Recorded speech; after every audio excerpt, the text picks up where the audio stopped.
Greetings. Welcome to Module 2. In Module 1, you were introduced to the role and purpose of the International Profiler, and in addition, hopefully you got a good working knowledge of the 10 competencies and 22 dimensions it measures. You will gain fluency with these over time with practice, I promise. I know it seems a bit overwhelming at first. In Module 2, we're going to move to the all-important area of actually using and interpreting scores on the International Profiler, providing your client with a feedback report that makes sense of those scores, and also conducting an effective feedback session. So let's just take a quick look at the learning objectives for Module 1 to remember where we've been, and then I'll let you know where we're headed. In Module 1, we looked at the role of the profiler, we developed a working knowledge of the competencies, we looked at links and trends across the competencies, and hopefully you also gained a good insight in how to use the resources at the course website. In Module 2, when we conclude this, you should be able to interpret a standard International Profiler report, and we'll do some work with that in this recording. And then you will have the tools to create or use an effective coaching report that you'll find in the written materials of Module 2. And also in the written materials of Module 2 is some information on how to conduct an effective feedback session. So let's talk about some practicalities of all of this. When you order tips for your clients, you can opt for feedback in one of two formats.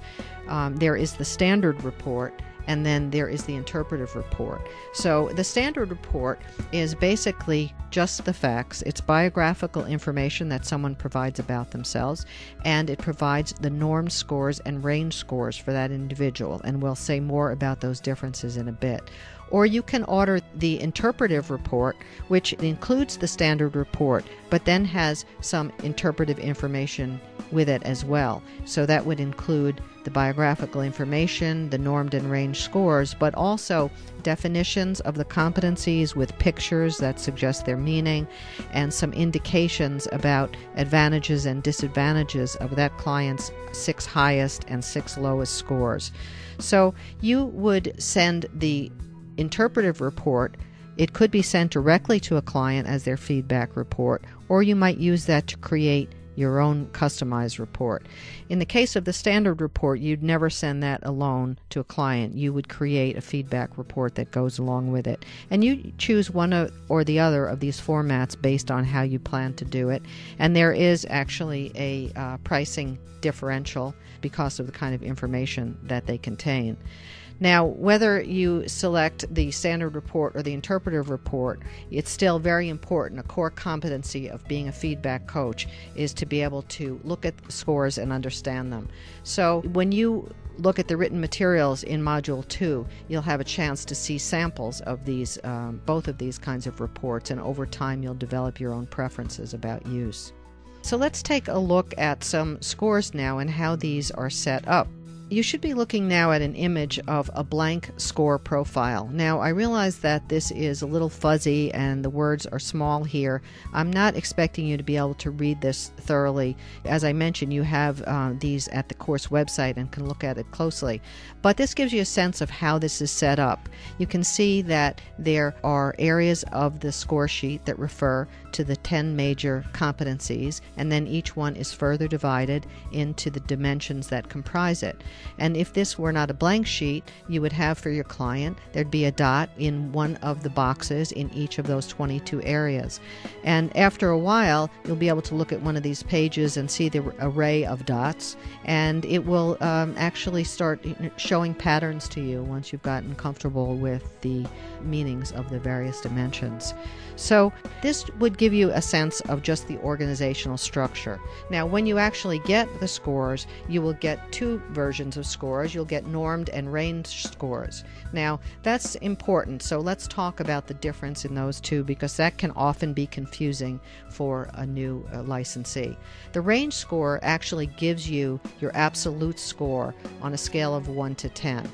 So when you rate a particular item, the system actually elaborates that through software, and then it gives you the relative importance that you place on these various 22 dimensions. So you're really just getting a sense of comparisons to yourself, how much weight you put on the various dimensions.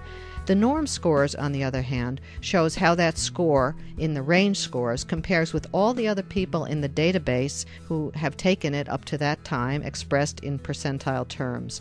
So if you score at the 90th percentile in a certain dimension, let's just say the dimension of acceptance, it means that you gave that dimension more emphasis than 90% of the people who've completed the questionnaire, and 10% of the people give that dimension more emphasis than you.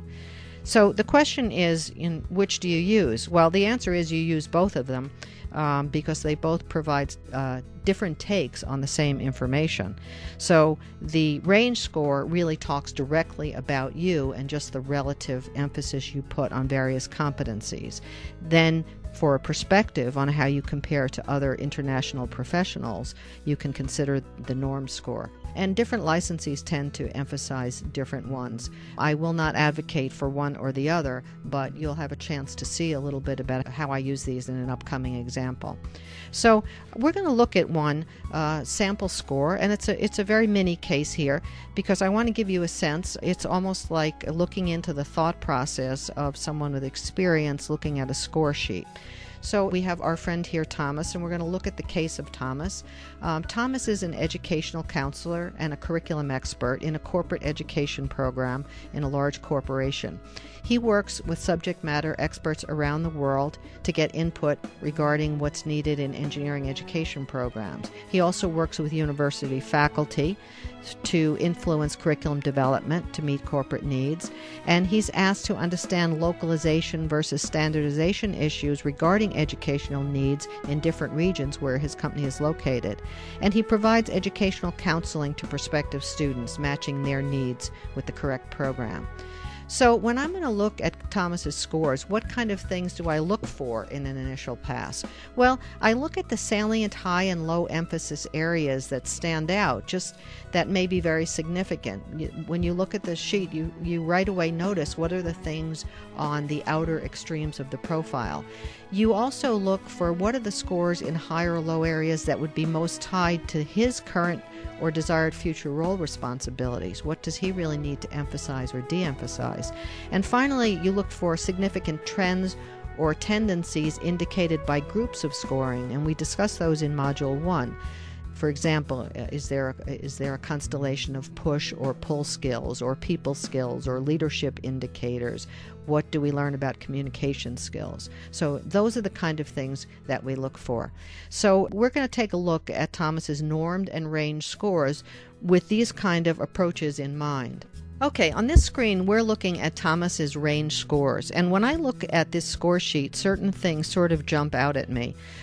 When I look at the personal autonomy dimension, it's the third big box down, we can see some of his highest areas of emphasis come in inner purpose and focus on goals.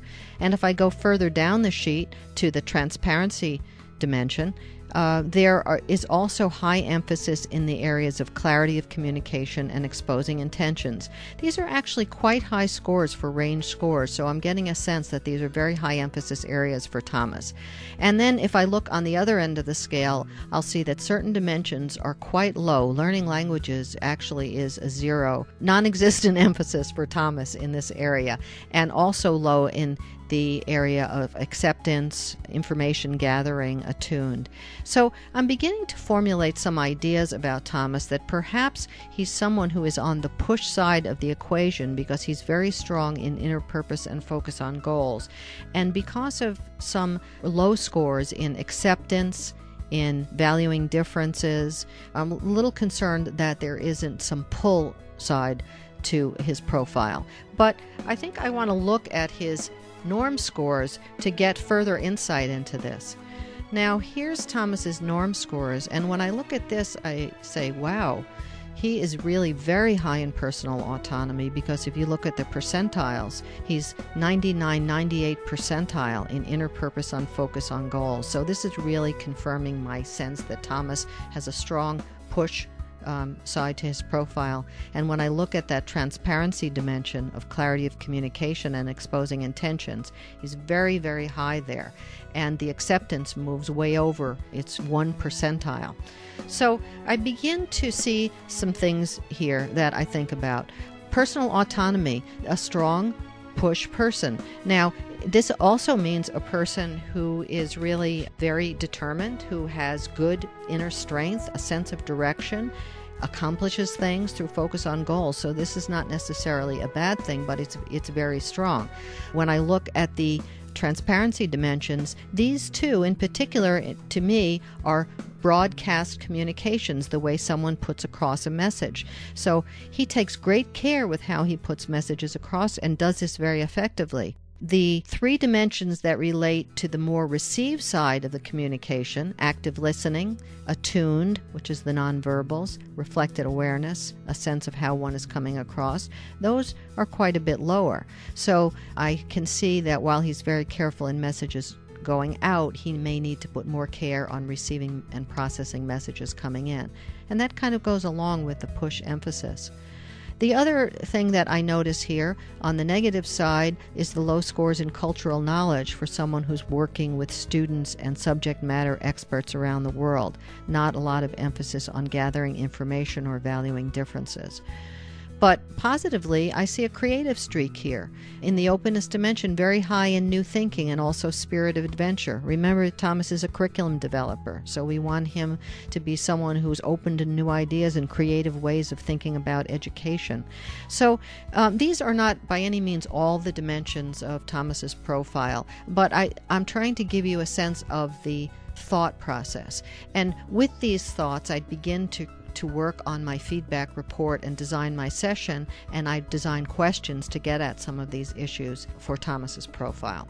So I hope by following through just one profile, you'll get a sense of how this process really works. Now let's talk a little bit about what happens next. I'd like you now to read through the remaining materials in this module, the Module 2 webpage, to learn more about how you would prepare feedback reports and how you'd structure feedback sessions. I'd also like you to use the resources that are referred to there, where you can actually look at some feedback reports and get some information on how to set up a session. Please complete the activities in the discussion area of Module 2 according to the calendar, and you're going to have some interesting opportunity there to look at a mini case a lot like Thomas, where you'll get his background and then see his scores, and I'll ask you in the blog to make some of the analysis along the lines of what we just did with Thomas, so that should be fun. And you'll also be asked to consider some of the issues in your own profile, which you will receive at some point during Module 2 if you haven't received it already. In the live web conference, we're going to explore just some difficult questions you might get from clients during feedback. We're going to look at a mini case, and we're going to actually demo a mini feedback session with one of you. So I hope you enjoy working through the rest of Module 2 materials, and see you at Module 3.